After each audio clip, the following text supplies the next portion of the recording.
What's going on, everybody? Welcome back to The Real Down. I'm your host, Jimmy Skinner. With me, as always, is Mr. Garrett Johnson. What's going on, brother?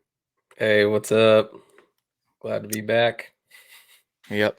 Are you as tired as I am? Yeah, I'm still a little exhausted from the expo and all that this weekend. For sure. I usually take a day off to like recoup, and I couldn't Right this back week. to work. Yeah, dude. I've been running a shovel all day, and I'm freaking beat. I'm so ready for bed. And I get to do it all again tomorrow. So woohoo. But the show was fun. The show was busy, a lot busier than last year. Yeah, Uh, got to talk to a lot of people. yeah, I had a bunch of folks come up and like recognize me from the podcast, which is always very weird, but very cool and appreciated. Hadn't got that recognition yet. Well, I mean, you just started. Yeah. I mean, I've been doing it almost 3 years, and I'm just now getting it, so takes something time. to look forward to then, I guess. Yeah, but no, that's why I actually have it lit up in here. One of the guys was like, "It looks like you're in a little cave in there." He's like, "You keep it dark and red. It's just like you're just like hidden away in the background." So here you go. It's nice and bright. You're in like Darth Vader's fishing. That's what I'm going for, man. This is like, and that's what this room is. Like half of it's Star Wars and half of it's fishing. So that's like spot on. The Sith. But yeah, I'm the Sith fisherman. I'm gonna change my Instagram handle. But yeah, right. So we like promised, we're coming back with the last part of our Polk County little event coverage. We last week, if you haven't listened to it, it's up on the everywhere that you can listen to us. But we did the KBF Trail Series 1 and 2 winners. That was a fun show. A lot of just dumbass sized fish caught in Florida that week. I think I was just reading it was like 3 for the 10 stuff, the trail series. It was 3 over 24 and dozens over 20. So yeah, dozens. And there were again, we said it last week. I think last I heard there was like 11 double-digit fish caught that week just in the kayak stuff. That's crazy. But this week we've got the Tenvitational winner, Glen Landstrom, and the 10 winner, Ryan Nye. And Glen also got second place in the 10 too, so pretty consistent. Yep, I was getting there. Yeah. You know, we're just going to let that be a little bit of a surprise, but whatever. Pop my bubble. Well, sorry to ruin it. Yeah. But no, so, you know, we won't wait any longer. We'll bring those on.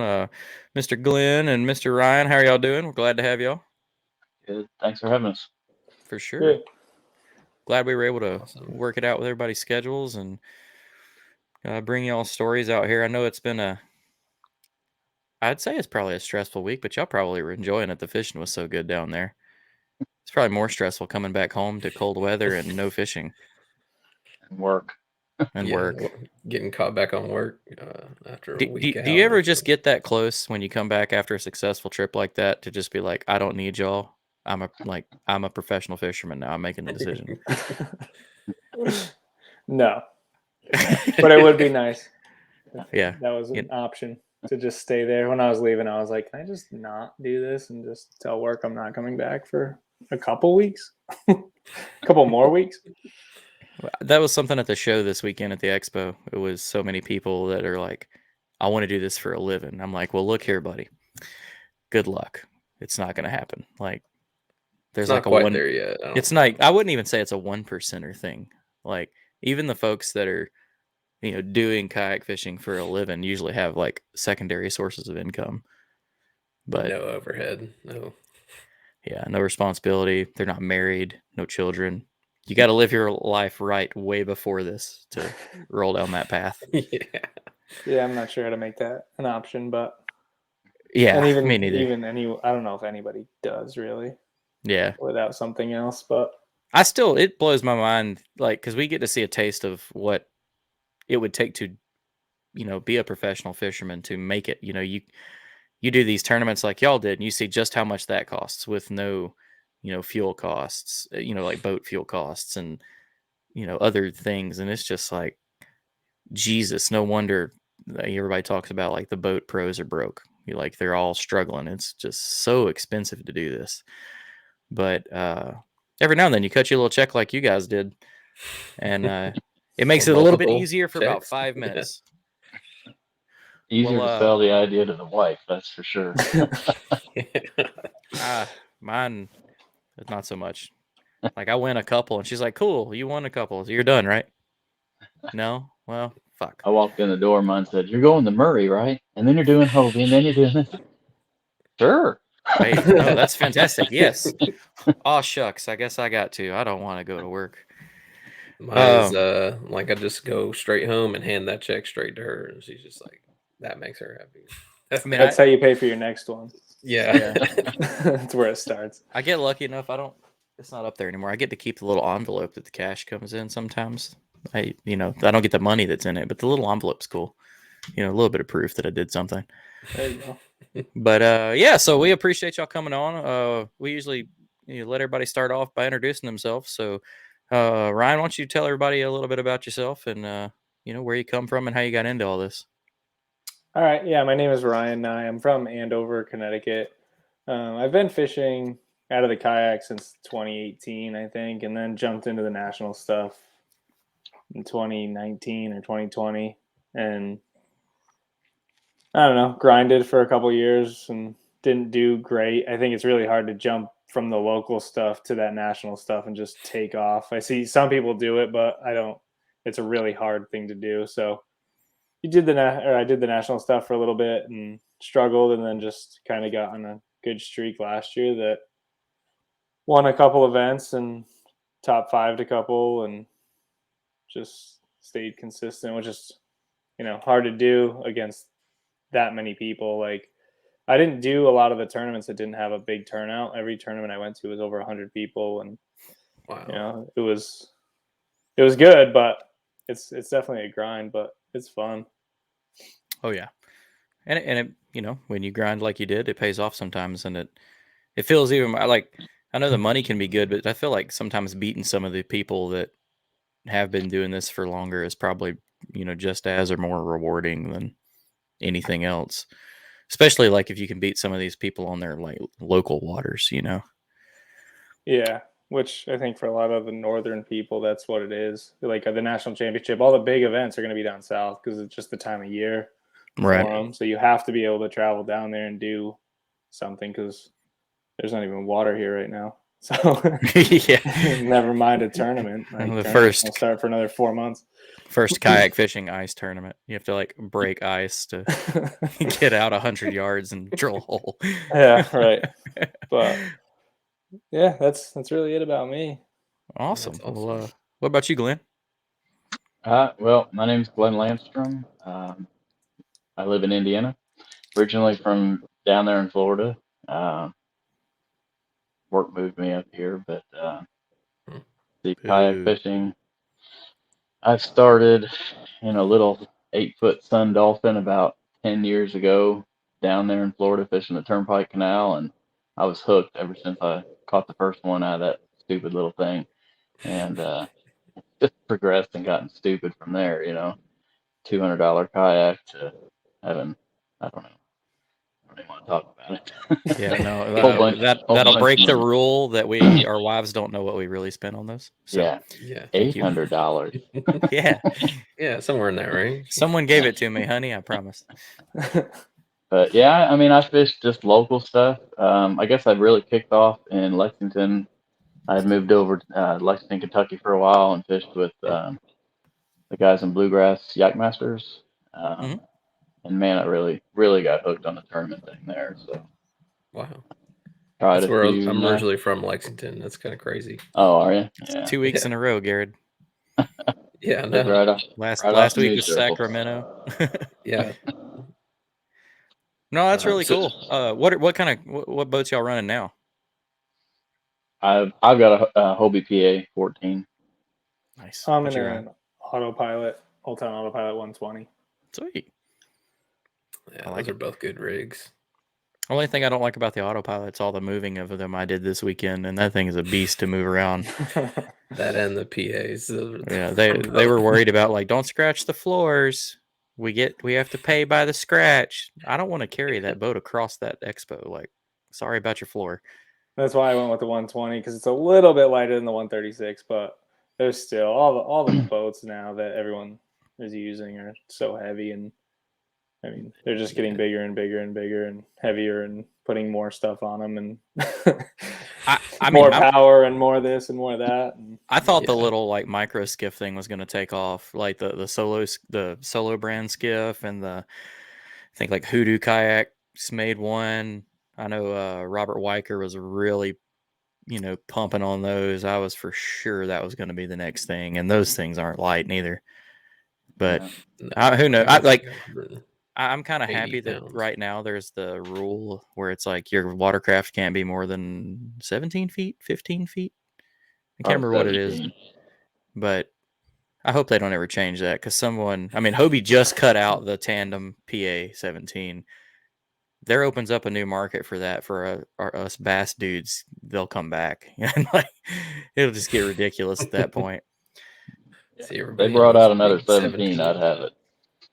Yeah. I mean, like, I'm over here like poking jabs at it, but I think a place is we'd have to have doubles tournaments.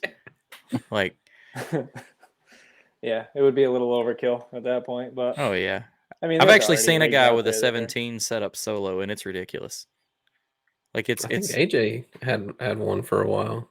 Oh really? Yeah. I saw some guy on the coast, dude. He's got like a 18 horse Suzuki on it, and he only uses the rear seat, and like the whole rest of the boat's like rigging and tackle and crap, and he can like walk all over it. It's so nuts. I was like, what?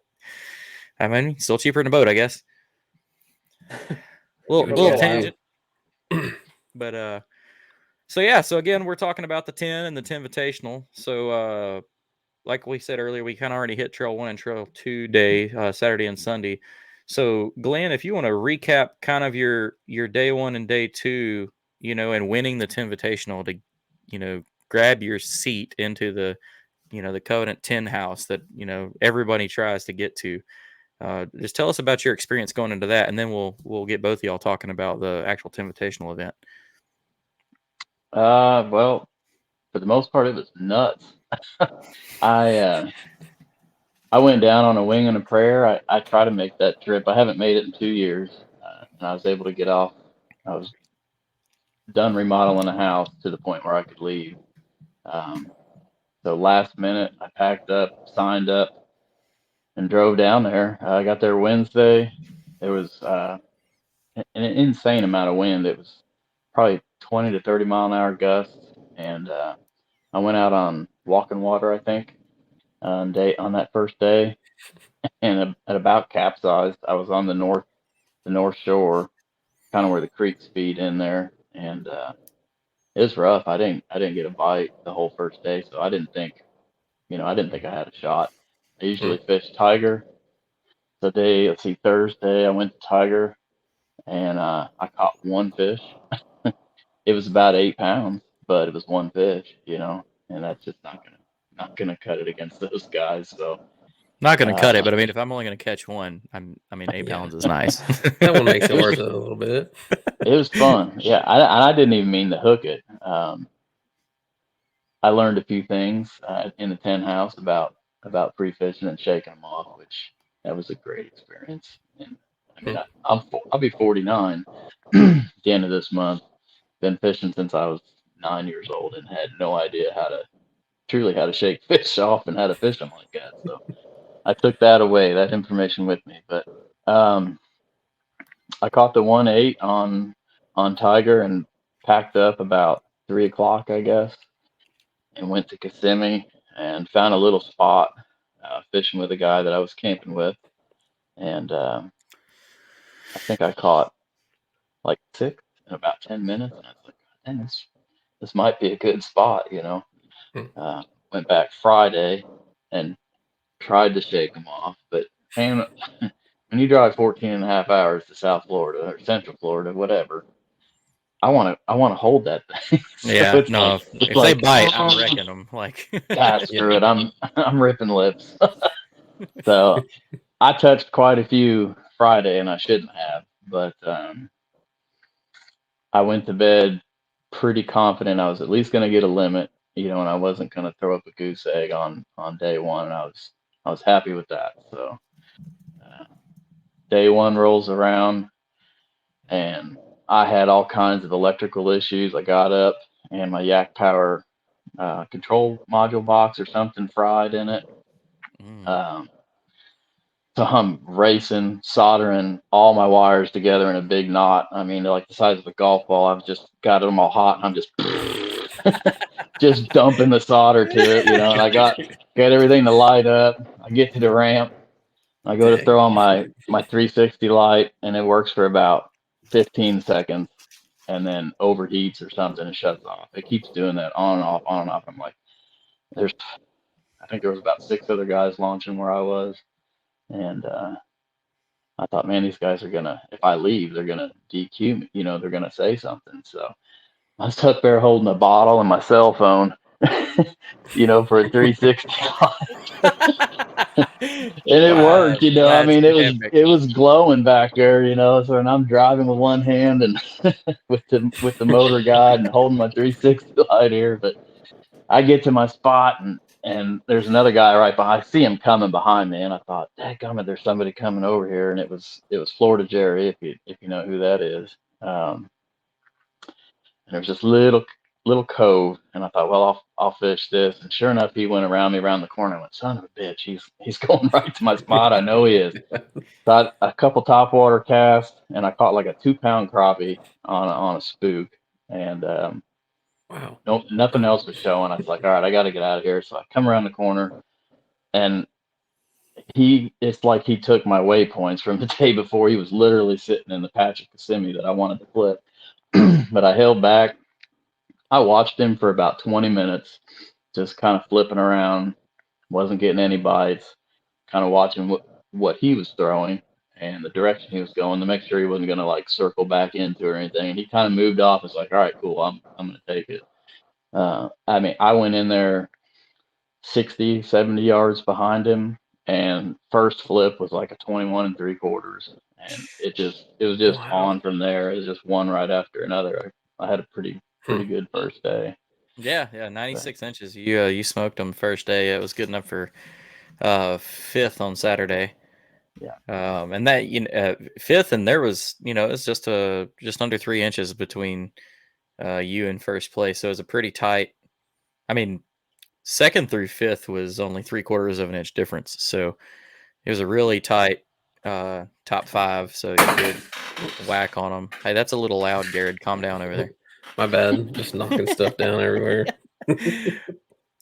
But well, tell us about day 2. How did that go? Did you after day 1 were you kind of like, one more solid day and I know I've got the seat to the 10, or were you worried about any of those guys? No. Not a chance, dude. I mean, I was thinking to myself, man, if I make top 20, I think I've accomplished something.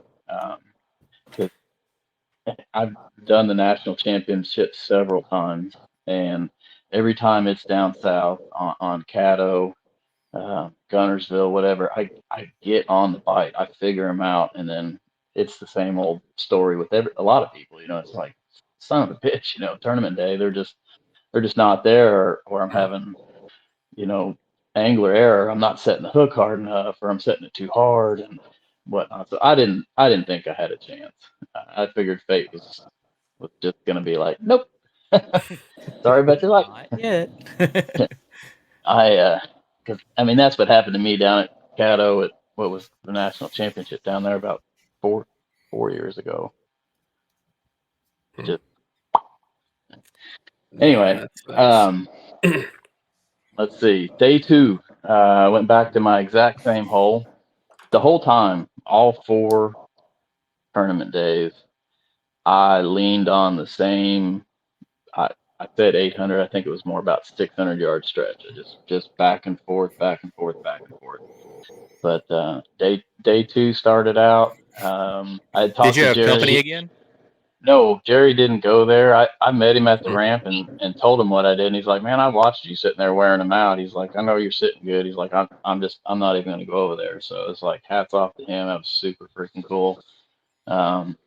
Fourth cast of the morning, I caught like I'm gonna say 24 1/8 because it was almost a quarter, but jeez. it was over 10 pounds. It was a toad, and man, I thought it was on. I thought, man, with what I was catching yesterday, instantly I was like, oh, I'm doing 108 today. No question about it. And no, that didn't happen. I ground and ground for nothing but 16 inches pretty much all day. I think I had one more kicker fish, but I don't remember what it was anymore. But Like a 7. I think I got a 17.5 on here. That's pretty. is that what it is? Yeah. So it was just like all the big females were gone. It didn't matter. Like I caught all my fish between mainly 2 locations. It had to be isolated Kissimmee grass, and there had to be a really thick, super tight patch of it. And I think they were just like backed up to it. Like they were making a bed that was kind of like a wall behind them. They could protect it.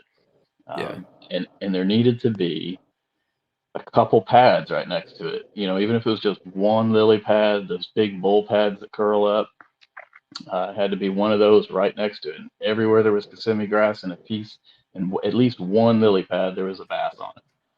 But if they weren't there, they were in the arrowheads right next to it, with Kissimmee grass and arrowheads. So you had to figure out, it might took me an hour, it's like, well, if they're not here, they're here. If they're not here, they're here. But that was the stressful part for me. Yeah. I would think as soon as you think you got them figured out, you go out the next morning and you're flipping Kissimmee grass, there's nothing there. And you're flipping pads, there's nothing there. Come to find out, they've moved up to 2 foot overnight instead of 4 foot. So. But you stuck to the flipping plan the whole time? I punched the entire tournament. I caught one fish pre-fishing on a chatterbait, and that was it. I couldn't get a moving bite bait. Do you got any tips for anybody like going to Florida to do some punching? Because I know a lot of guys. I mean, maybe not the Kissimmee chain, but a lot of guys like they take trips to like Okeechobee and stuff to go flip the grasses down there and stuff. Any tips for flipping there versus flipping anywhere else or punching? I grew up on Okeechobee, on the south end at Slim's Fish Camp, and I'll tell you, my biggest thing is pick a small spot. No running and gunning. It doesn't matter where you're at in Florida. There's bass there. If you're throwing and you're not getting bit, doesn't mean the bass aren't there. They're there. There's millions of fish down there. So one of the areas I fished was like a super. It was like a lane of sawgrass, but each root system of the sawgrass was about 5 to 6 feet apart, and I flipped every single one of them. I mean, from 600 yards, I watched it on my graph. So each day, pre-fishing and tournament fishing, I changed the color of my route and overlay it, so I'm always fishing on black, but I'll put pink and light green and white for each previous day. So I know if I'm going over the exact same spot. So I know I never hit the same read the exact same time or twice. But every single one, you got to pick it apart. That's what I'm getting at. Yeah, thorough. Like thoroughly. Very, not very running thorough. and gunning. No, like when I was flipping Kissimmee grass, if there was a patch that was 4 foot around, I hit it every 12 inches all the way around it. Wow. And I might not get bit here, but 12 inches over, I catch a 20-inch. You got to hit them in the face. Yeah. They're fat and lazy, and there's tons of food down there. They don't generally go chasing after food. Yeah, you got smack them in the nose. Come right past them at any time. So that's a really good piece of advice. Well, sweet. Well, you did, man. You put it together. You ended up with 187 inches, and you cashed your checks and jumped into the 10 house, which is, I mean, hard to do. I mean, I've seen tons of close races. We follow it every year. It's always, right down to the wire to jump in that. And you got in by 1.5 inches. Yeah. And that's pretty epic. Yeah. So, and you beat out the guy that got in last year. Yeah. By 1.5 inches. Yeah. Yeah. Talk about cash and checks. I didn't even know we were getting paid for the 10. all the guys at the 10 house were laughing and busting my balls. They're like, "What do you mean you don't get? Of course you're getting paid. It's a tournament." I was like, I thought it was a winner take all thing. I had no idea. So look, guys, I did no research. I didn't think I was going to be here. Okay, exactly. Back off. I didn't even have clothes. everybody else is looking forward to free gear and like a few more days to fish down there, and this man's like, "Do we have a washer and dryer? Because I am out of place." Yep. Didn't pack food for this. Well, Ryan, how did your fishing go leading up to the 10?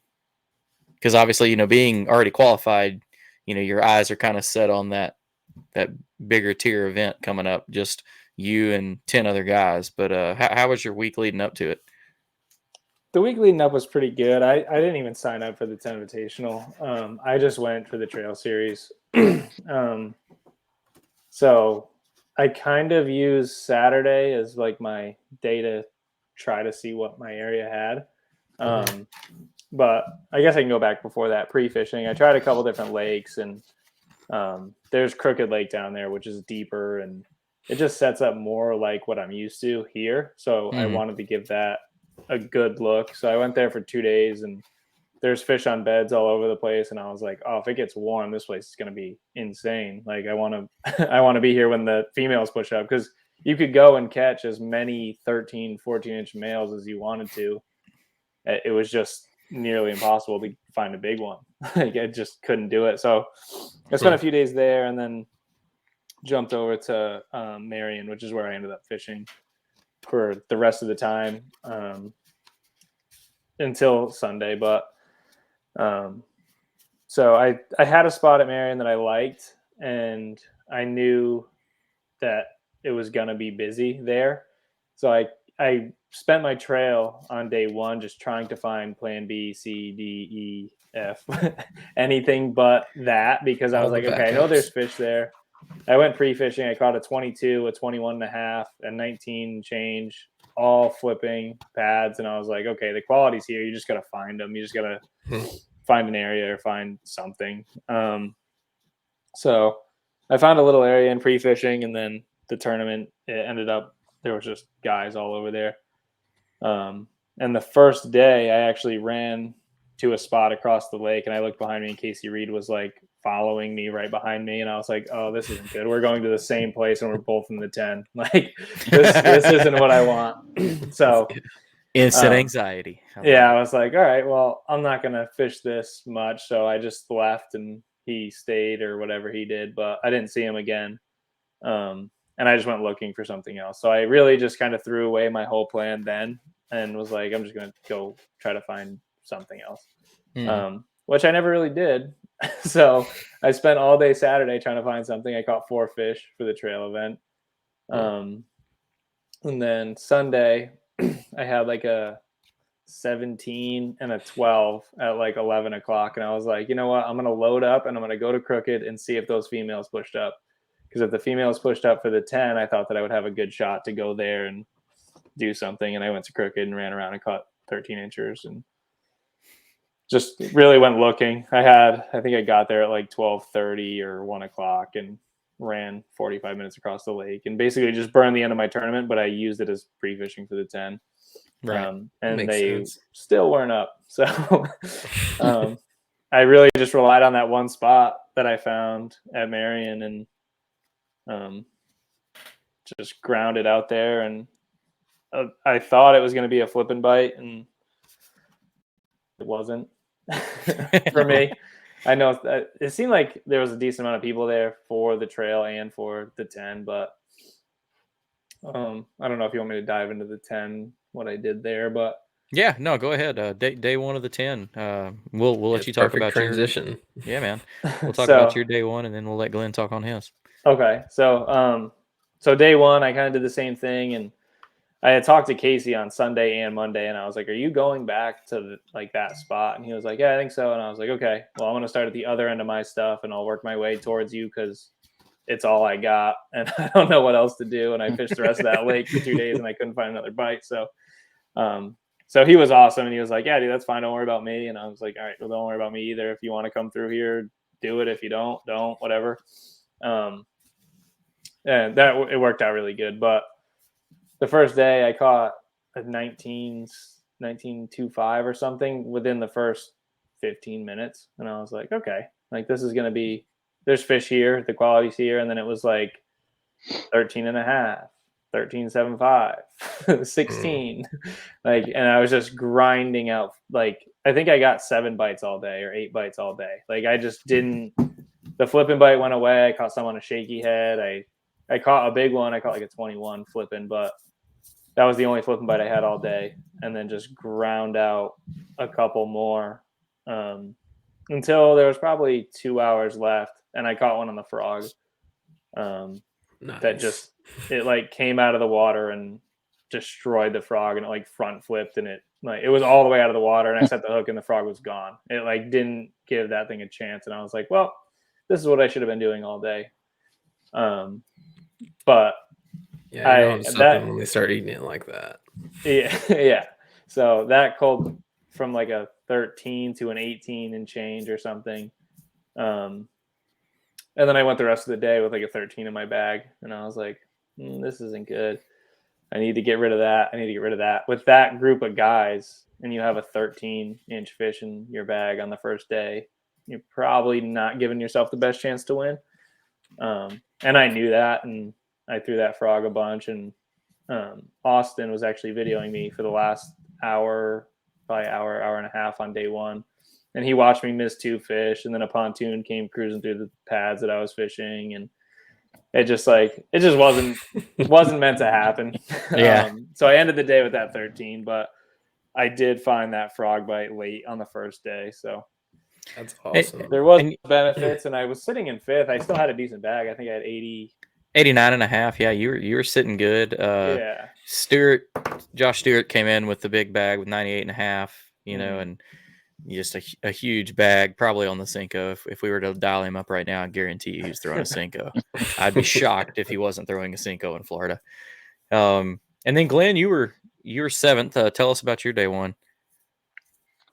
I didn't have a bite, I think, for the first 2 hours. So, as you can imagine, I was very disheartened. Did you know at this point that you would get paid either way, though? No, not on day one. I had no fish. I don't think. On day 2, he was like, "Oh." Do you remember, Ryan? We were laughing about it. I don't remember. I don't think I had it. I don't think I had any idea at that point. I think you told me that after the end of day 2. I think it was at the end of day 2. Maybe it was the end of day 1. I don't remember. We were going to dinner or something, and we were walking through the parking lot, and you were like, I was like, wait a minute. He was just saying everybody. It was day 2, because that's when he announced. Everybody gets, their entry of 1,000 or whatever, and then we bump up from 5th place on up. And I was like, wait, what? I'm cutting the check. Awesome. Holy shit! This is awesome. Yeah, but I went 2 hours, dude, without a bite. It was nuts. And the whole time in the back of my mind, I'm like, it's 45-minute ride back to the ramp. I was like, just go to the ramp and run to Tiger, and at least. For me, it fishes small, and I know I watched the show that you did with both the Mikes, and Mike had mentioned, I think it was part of, I think he had said Tiger fishes small, but he's like, I don't like the way that it fishes small. But in a kayak, to me, that's a good thing. I mean, you need to have enough area to last you for an 8-hour tournament, but small is good. Because you're small. He was worried about like the pressure there and the other people, and but it's hard if you're on them. If you're on the right bait, it's hard for other people to catch your fish. And you guys are fishing like Tuesday or Wednesday in the middle of the week, so you're not going to see as much of that. Right. So that'd been a perfect time to move to that. I contemplated it over and over in my head, and I don't know. I fought with myself. My inner demon was like, don't do that. That's stupid. You're going to lose an hour and a half of your day. Because by the time you load up, and then I had to drive, I think, 30 minutes from where I had launched. So I would have lost a considerable amount. But I was like, the fish keep moving up. They have to be here. They've just changed. And that day 1, they had all moved to arrowheads. Every fish I caught was on an arrowhead batch. I couldn't get a bite in Kissimmee grass. I did catch one on topwater on a spook. That fish was beat up. I mean, it looked like it had been run over with a steamroller, and it almost looked dead. I videoed it because it had so many marks. I don't know if like a small gator had grabbed it or whatever, but the damn thing looked dead. Had boils all over it and stuff. But It it was wanted you to alive put when it I out of let its it go. misery. Yeah, right. I wouldn't even eat that thing. It was scary looking. But I mean, I just ground it out. I lost a lot of fish, and I learned a valuable lesson. And you'd think, oh, well, you grew up there, you should know that. But when I grew up there was a bait company called Renegade, and they made this obnoxious orange pumpkin seed worm. Right? You could get them at every gas station, and that's what I fished with. We'd hit the banks, we'd trespass on people's ponds, and that's what we threw. Was this stupid orange pumpkin seed on a hook. Didn't know anything about punching and all that stuff, so constantly pulling. And I fished Tokyo rig the whole time. I was going to keep it like this big secret. My wife's like, don't tell anybody you're fishing a Tokyo rig. And then I saw Mike talking about, look, I'm fishing a Tokyo rig. And I thought, God dang it, you son of a gun, you can't tell people. But so I fished Tokyo rig, but I got it hung. I mean, like every other cast, I was using a little biz baits, cutter crawl, and black and red, and everybody throws blue and red. So in my mind, I thought this red and black is just triggering something in them. It's springtime down there, and orange and reds go well in springtime. And speaking on that, only brought one pack down there, and that's not a local brand. This is a company out of North Carolina. So the night before, Jim and I were super gluing them back together like in pieces. I was able to get one fish for each bait until they were just done. There wasn't any fixing them, but shit, I don't know. That's about it. I just kept grinding. I actually had to look back because I'm old. My memory doesn't serve me well, but I'm looking. I had 19 and a whole crap load of 17s. But yeah, 88 inches, man. It's still a solid day. Yeah, and I figured out what I was saying is I learned a good lesson. I'm sorry to go back, but pulling that hook through the sawgrass, constantly getting it hung, and then you got to pull straight up. Don't pull against it, because it cuts through. It was constantly wearing on that hook, and I had no point on it. And I realized that when I stabbed myself with it, and it didn't even poke the skin. And I went, Jesus, no wonder I'm losing one fish right because I was laying into him. Now, like I stand on my seat, and I've got dual yak packs in the back of the kayak, and I'll stand on those two. And I was setting the hook so hard, I fell face first and face planted right into the front hatch trying to set the hook on this fish. And they still come unpinned. I mean, like they come at me and they just whoop, off they go. And I got so damn mad, I was like beating my rod on the water like a 7-year-old, throwing a tantrum out there like, it's son of a bitch. Anyway, then I hit the side of the kayak with that rod, and I knew when I heard that rod hit, I went, oh, that's not good. The next, like 5 minutes later, I get a bite. The wife texts me. I think it's funny. A lot of times when she texts me, and she thinks it's bothering me, and I tell her it's not, because I'm just like, hey, Siri, whatever, and answer it that way. Look, now my phone's going off. There's nobody calling right now. Shit. Let me know if you want to make a call. Siri's listening. Siri's always listening. Always listening. But as soon as she texts, I got a bite, and I laid into this fish, desperate, trying to get some upgrades because I think it was about 2 o'clock, and I still had several 13, 14-inch fish. And anyway, I'm fighting it. About the second time I reeled down, she just boink, snaps, breaks the rod in half. It's like I didn't even get mad because I knew it was my fault. So I'm hand lining this fish, man, and I get it. And it's like a 17 and a half. It's like, thank God my day's finally changing. And it did. I mean, it was 117 and a half, I guess, roughly. One right after another after that, but couldn't find a big bite anywhere. All the big fish are gone.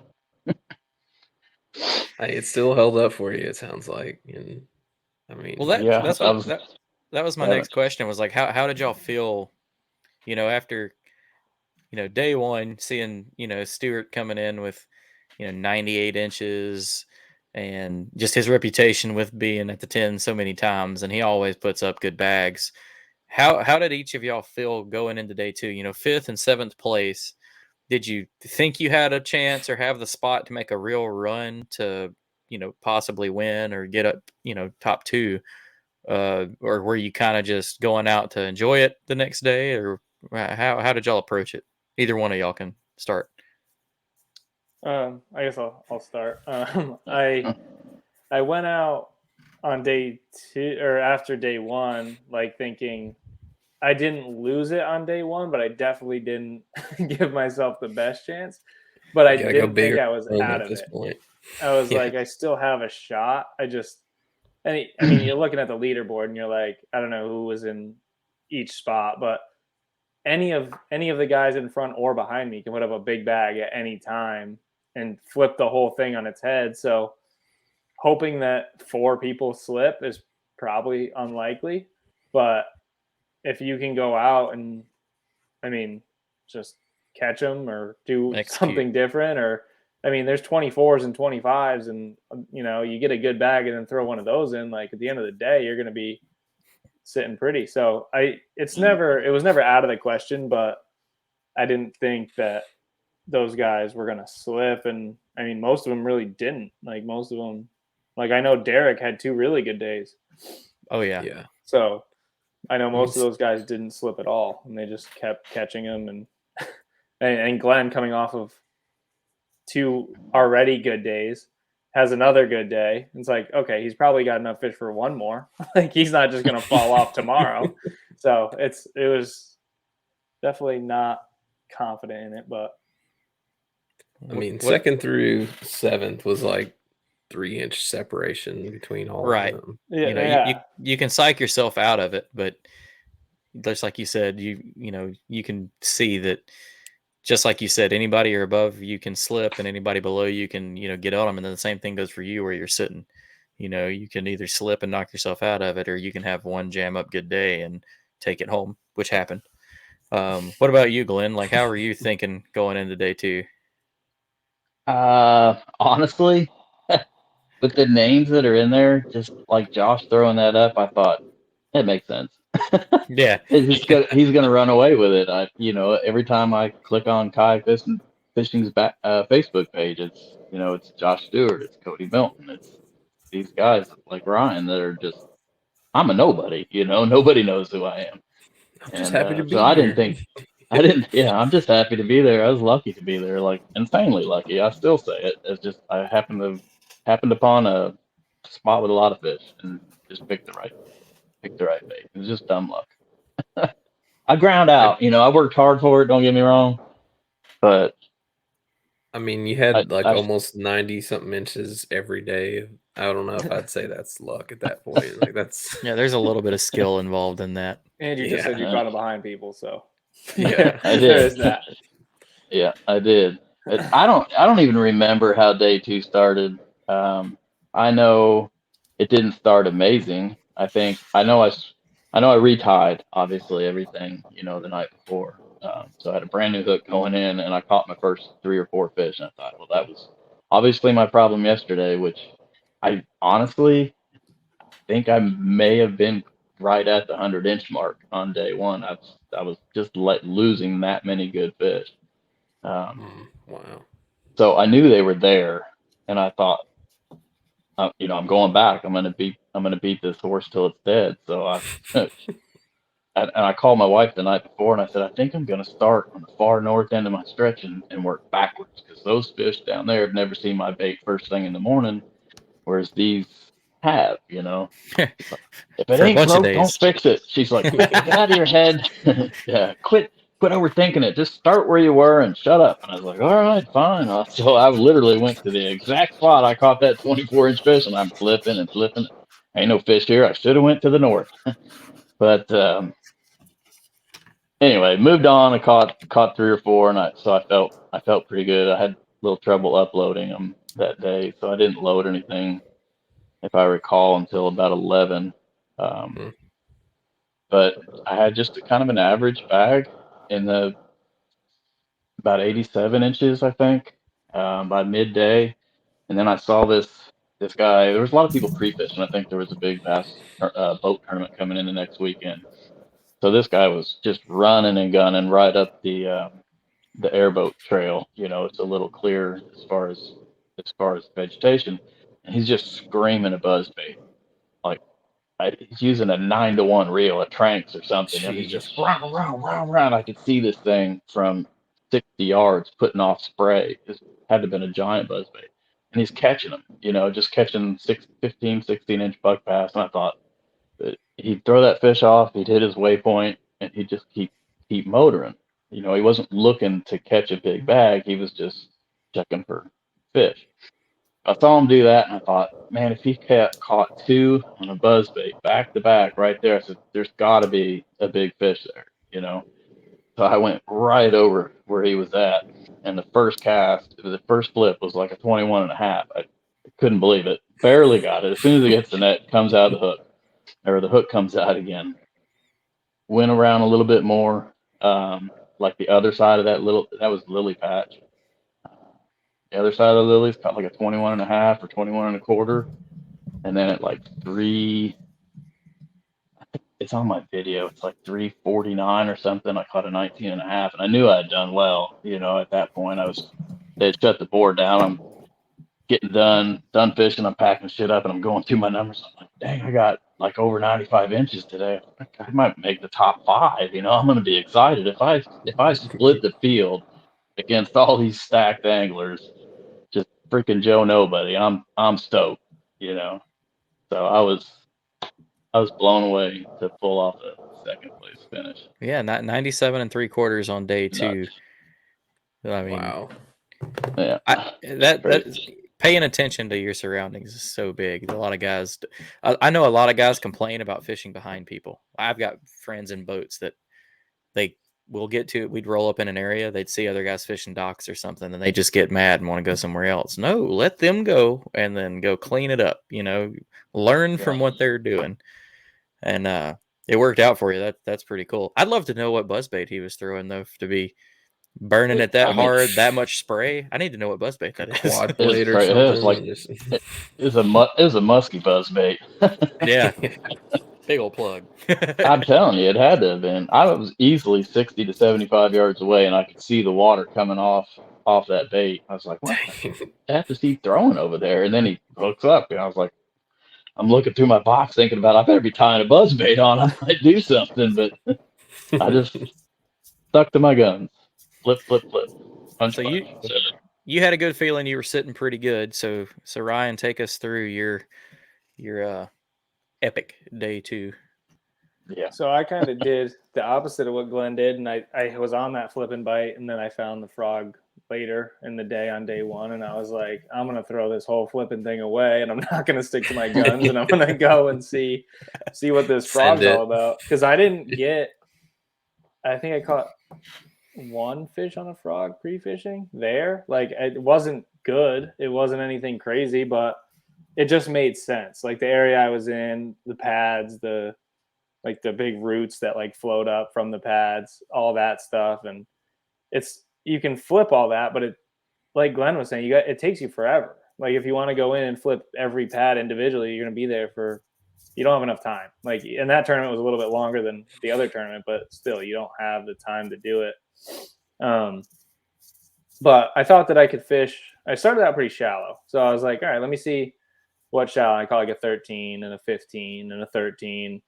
And some of them were missing it, and I would throw like a Senko at them, and then they would bite that. And like, all right, well, there's small fish shallow. So like if these fish are coming in, if the males are this shallow, then the females aren't far behind. So I pushed off the bank a little bit and started fishing pad fields with that frog. And It wasn't long before I caught a 20. I think I had like a 20.25.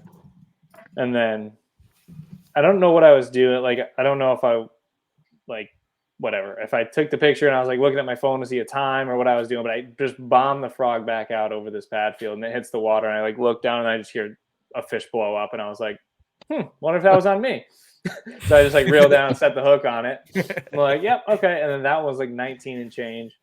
And all of these fish that I caught, except for one, was in this little, it was maybe a 50-yard patch of pads with like the roots and all that stuff. And wow, like some of the pads were like flat on top of the water, and the other ones were the ones that like grow out of the water. It was like a mix of different stuff. There was some grass under them, because that's what I was looking for when I was flipping, was the green grass underneath the pads. Because sometimes you flip in there and it was like mucky, like yeah, and I never caught fish in that. But if you flipped in there and got green grass, then that's where the fish were, which makes perfect sense to anybody. Yeah. But so I just fished over top of where I had flipped the day before with the frog, and for some reason that area, I don't know if they were moving into, like, that was just how they move into that little back pocket or what that was, but So I would that be had, like more like a staging area?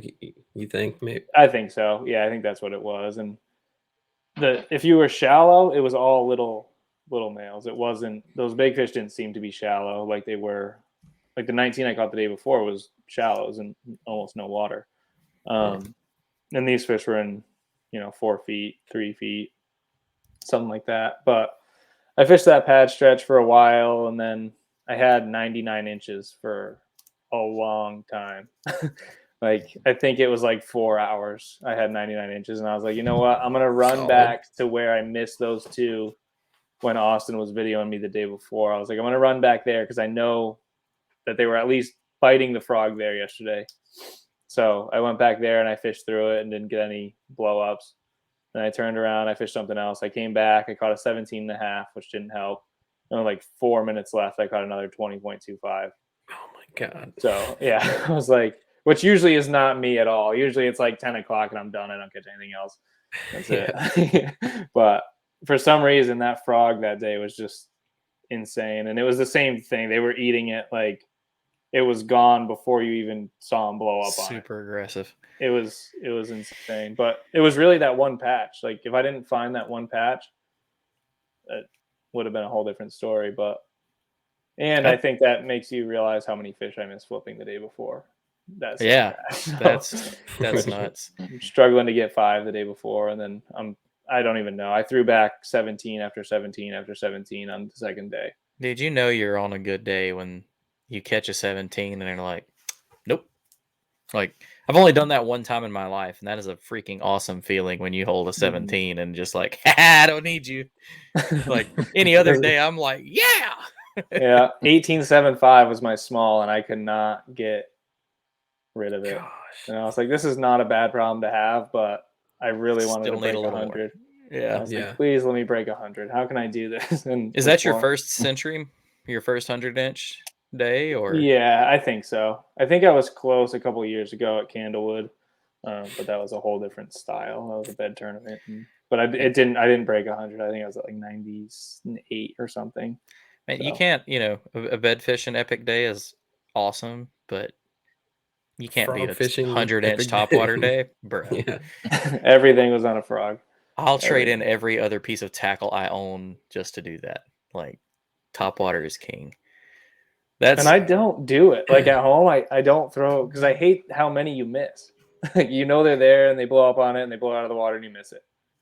And I don't throw it a lot for that reason. And for some reason, just came together for you. Opposite. It was, you weren't missing. Like, I missed a couple, of course, it's frog fishing, but I didn't miss nearly as many as you typically miss frog fishing.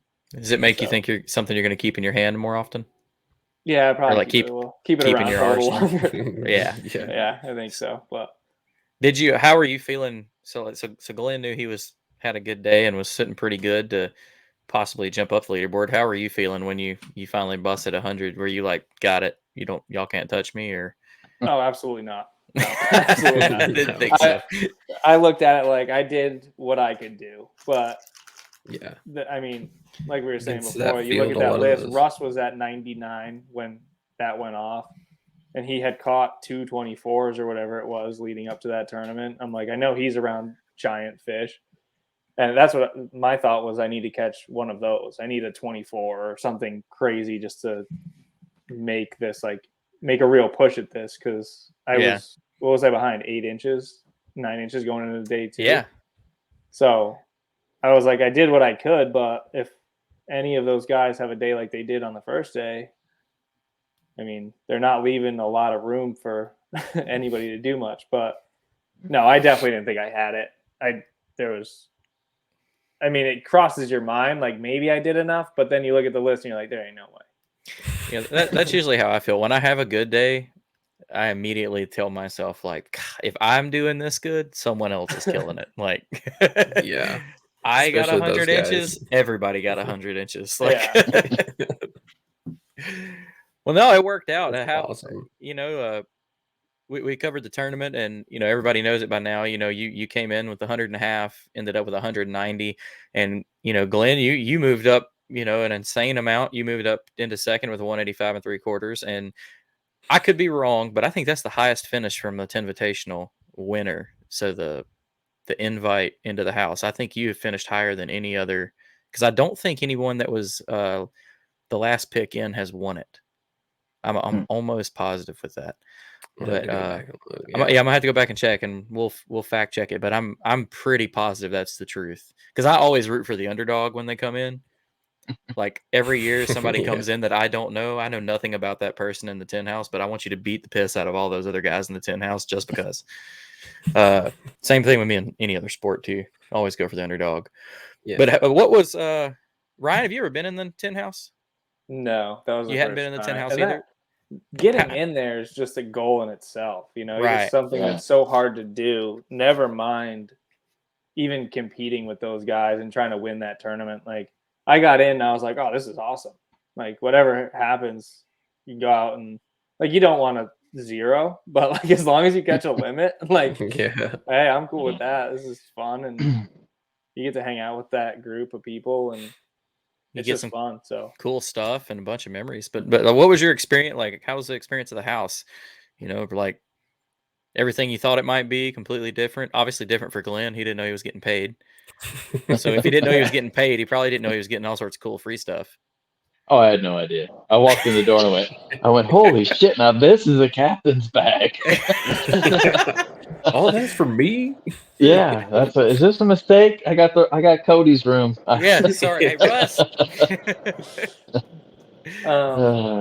Yeah, no, I think it was a little bit different than the past because we were more in like a motel style. So everyone had their own rooms, like but we were all together, which was cool. It was kind of, and I knew that going down, that's what it was going to be. I knew that it wasn't going to be the typical like 10 house like it was in the past, but it was fine with me. And then, yeah, just getting to hang out with those guys, and yeah, the prizes are cool and all that, but just getting to know the people that you get your teeth kicked in by every week is pretty cool. And like definitely. it's fun just to hang out, and nobody's like upset, nobody's mad, like everyone's having a good time and just talking fishing for 3 days or whatever it was. Like I loved it. There's I a thought it lot was of great. good information that you can absorb in that house. Oh yeah. Yeah.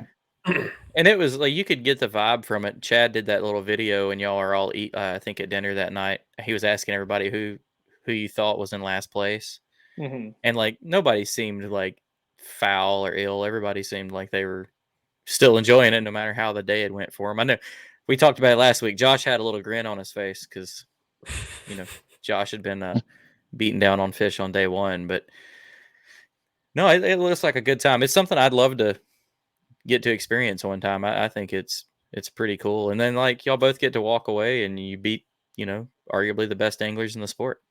Like at the probably one of the most prestigious events in the sport. If you ask anybody, I mean, everybody talks about the TOC and, stuff like that, but the 10 is historically like pretty badass event with all, everyone gets paid. It's just 10 guys, 11.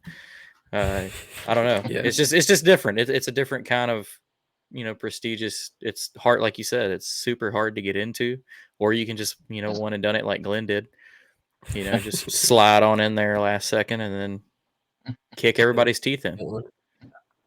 Yeah, and I think if you look at the list, you see that it's all the people that are. It's the same people that make the TOC. It's the same group of guys. So I'm sure that there's people out there that are like playing it like it's less than the TOC or whatever, but it's the same people. It's still an awesome event, and it's a blast. And I think Chad does a great job with it. I think everybody involved, I'm sure it's not just Chad, but even all the sponsors they have and everything, they put together that whole little care package for everybody. And it was fun. Like, and you're fishing against the best guys, and whether it's Hobie, Bass, KBF, whatever it is, it's the best guys in kayak. And like you said, you could look at it this way. It is the same guys that are in the TOC. and it's the 10 best of them. Like, it's the hell with 50. Yeah. I got the best 10. Like, Yeah. Like everybody that's in that spot has earned it. but it's crazy, man. Y'all did great. I know it was probably an awesome experience. And are both y'all going back down to Florida? Y'all both hitting Harris Chain? I'm not. I can't get that time off. I'm going to Murray. Murray will be my next one. Gotcha. I might do Murray too. It all depends on my work schedule. So Man, just ride the momentum as long as you can. yeah, and it's a lot closer than Florida too. So Yeah.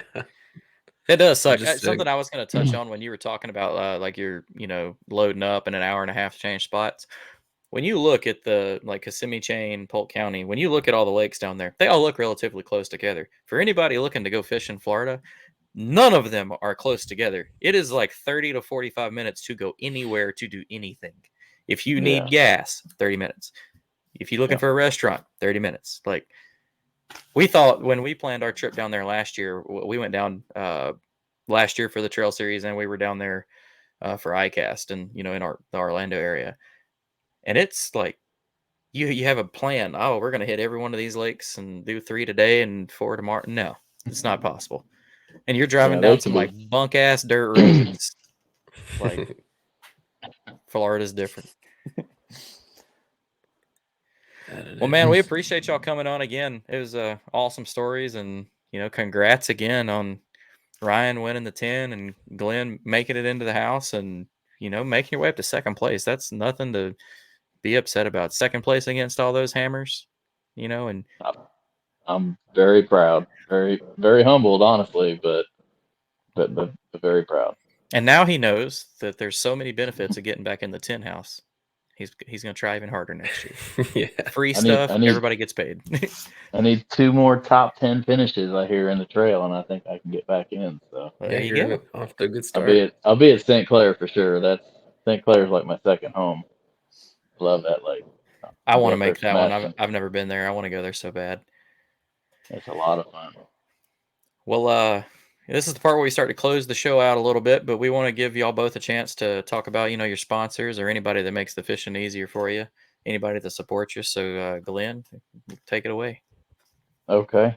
I don't have as many as some, but Motor Guide takes care of me every year. They practically give me a free motor, which is really cool. Miller Tech lithium batteries. There's a lot of great companies out there, and I know KBF is sponsored by Dakota, and they're also a great platform. But Miller Tech, in my opinion, outshines them all.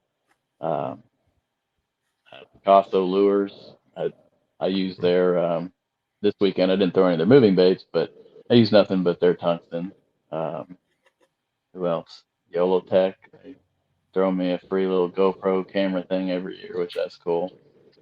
I think that's about it. Other than, oddly enough, I've pushed biz baits enough that I'm going to get on the biz baits team. So that's sweet, man. But, yeah, congrats. We know a couple folks over there. There's a bunch of good guys. That's awesome. Yeah. Well, hell yeah. Yep, I'm excited for that. You got a pretty big weekend under your belt you can use for a little promoing and working on some sponsors. If that's your thing, you can looky. Yeah. Well, we all like accolades, but and you gotta live. Then you have to live up to that expectation. So, man, I always try to approach it from the different standpoint. Like, I don't want to sell it to you as I'm a good fisherman. I want to sell it to you that I'm a good promoter. I always think of Gerald Swindle. Everybody knows Gerald Swindle's a fantastic fisherman, but he has like either 1 or 2 pro wins ever. So he's a personality, and his content's fantastic. Always on social media doing videos, and I love to watch him. Hey, yeah. He's always, I mean, he's happy until something comes up about his hunting property. But as far as fishing, dude's always smiling. But what about you, Ryan? Who do you have support you throughout the year? So I just got to thank Old Town. They put me in a boat every year, and that autopilot is phenomenal. Black Hall Outfitters is my Connecticut Old Town dealer, so I help them out with promotion and stuff, and they help me out with whatever, if anything ever goes wrong or I need parts or anything. So huge shout out to Blackhall. Enduro Power Lithium batteries. They keep me powered on the water and power everything. And Hookset albums. Awesome. Good deal. Good deal. Well, so Murray and Murray for both of you possibly, and then Harris Chain for one of you. So I'm curious to see if y'all carry y'all's momentum. I hope I'd be awesome to have y'all on, inside the month and have you back to show that you're just off to a hell of a start for the season. But until then, man, we appreciate it and good luck to y'all. Hey, thanks for having us. Yeah, man. Congrats to you too, Ryan, man. Way to kill it, dude. Yeah, you too, Glenn. Awesome. Well, we appreciate it again, and we'll see y'all next time. Thanks, guys. All right. Thanks. See ya. Awesome. Another good show. God, I still want to go back to Florida. I'm just so jealous. Yeah, that whole deal with the frog, 100 inches on a frog is getting me so excited. Dude, he shouldn't. I don't even need to know that because, like on my way to work today, I went and checked 3 fishing spots. I'm starting to get that itch. Like, it was 60 degrees today, or 63. So I'm like, ooh, got to go see what the water's looking like. I'm not even thinking about a frog yet. I'm just thinking about, pre-spawners. I'm always staging thinking about areas. it. I mean, secretly I am. Because I'm taking some guys out this weekend that are kind of new to the kayak fishing thing. And that was literally like, I was like, man, should I go ahead and bust the frog out on these guys? I mean, it is February. But yeah, depending I'm on out there trying to maybe teach. A little early still. I'm trying to teach. Well, one of the areas I got it's got a hot water inlet. So all right, if the grass is up at all, I think I could get on them. But I'm trying to show these guys a few things, and I know if I go out there and throw a frog, that's all I'm doing. I'm not showing them shit. Like, I'm just gonna be like, y'all go fish. Like, I'm doing this. You'll do that over there. Here's a Ned rig. Good luck. But yeah, I'm getting the itch, man. And then we've got the Bassmaster event coming up. I didn't get to go. I hadn't even looked at the lake this year. On Gunnersville, so they had that Battle of the Brands out there this past weekend. Yeah, killed it on that Sunday. Yeah, yesterday. I think 100 and something inches won that. 101. I think it was 101 and a half. I think it was Steve Staples. Yeah. Shout out Dan Perry, my old co-host. Dan got second with 96 and almost put his kayak at the bottom of the lake. Glad he was able to remedy that. Go check out his page to hear that story. And we may have them on next week. Just depends on timing and what else is going on in the country. But yeah, that was it's basically the renamed Rattle Trap tournament. Yeah, because I think they included a couple of different brands now. Like they had just Bill Lewis, and now it's like Bill Lewis, Yamamoto, and 2 other ones. I can't remember which one it was, but yeah. But it's a pretty cool little setup. And there was a boat side and a kayak side, and Steve had, like I said, 101 and a half. And if you go off like fish weight versus length averages this time of year, he beat the boat guys. Because I think the boat guys had like 28 pounds. So. I thought it was less than that. 26. I thought they had like 22 to 25 or something in there. That's still a solid bag. Oh yeah, I'm not shaking. No, like yeah. I don't think I've done that. I mean, I might have done 21 time on Gunnersville, and it wasn't in a tournament. Yeah, it was goofing off in board shorts and Crocs out there at the Frog or something. It was no seriousness in it. I mean, it's not the 40-pound bags they're putting up in Texas, but no, to hell with Texas, bastards. Yeah, but can't compete with Texas and Florida. It's just that, and then California, they're just on different planets. Yeah, and then you got little lakes like Chick that show out like that too, man. It's a bunch of good fishing, and it's about to heat up. I mean, the Midwest and the North still isn't thawing out, but listening to the guys on Florida's right there at the peak of spawning for their time. It's not far behind. Texas is in it right now. Probably a lot of pre-spawners in Texas because I know they've had a bunch of cold weather too. Mm-hmm. But I feel like we're like. That's why I really wish I could get out on Gunnersville and just see. I wish I should have just went Sunday, skipped the show just to see. what they're doing, but knowing some of those guys and how they fish now, I have an idea. So yeah, I think our little spot might just pay off. We'll see. Yeah, we've got to figure out with the no communication rule how we're gonna like divvy things up. I'll start sending some smoke signals or something. Like I'm fishing here. It's going bad. Yeah. That's like I've been telling people because NACA and TBKA have an event that day, and I've been telling them like it's gonna be weird. You can't call me. Like normally, me and the NACA guys we talk during the tournament. We're like, no, don't call me. I'll get disqualified for you telling me that you're not catching shit, and I'm gonna be mad. Like, yeah, I mean, there's multiple times. It's part of like I think what's kind of fun about the like if you're in a bass boat, you're sitting next to the guy and you talk to him all day, but that doesn't really happen in a kayak. And you're usually... I don't mind the no communication rule. I just think that should be like communicating with people that you're not around. Like if me and you are fishing the same spot, I don't see any reason why me and you can't talk about it, because if I'm close enough to watch what you're doing, whether you tell me or not, I know, like I'll sit back 50 yards and watch you reel a fish in to see what you're throwing. I don't know. And I think that's a rule that you may see like, edited like after a year of it. Yeah, we'll see. I hope. But well, another great show that seals up and closes out kind of. I was going to say it closes out Florida for a while, but it doesn't because the Harris Chain event's coming up. So we'll be talking about Florida again. But Harris Chain is different, and Harris Chain is awesome. Yeah. So it'll be a completely different set of stories with guys catching monsters again. I guarantee you Harris Chain's going to put up a bag. Yeah, I hope to hear some more frog stories. I do and I don't, man. It's just gonna make me want to get out there. I can live vicariously through them for a while until it gets that time here. Yeah, I mean, we were throwing them in March last year, if I remember. Yeah, that was it last year. So we're close, man. We're like on the brink of it. Well, I thank everybody again for coming out and listening to the show, and for all the support we get. Again, it was really cool meeting and talking to a bunch of folks that came up to me at the show and recognized me from doing this. That's always cool. Even had people coming up, wanting us to support some organizations through the podcast stuff that'll be coming in the future. We're going to get on working with that. But awesome. Thanks again for sure. And I guess until next time, we'll see you next week.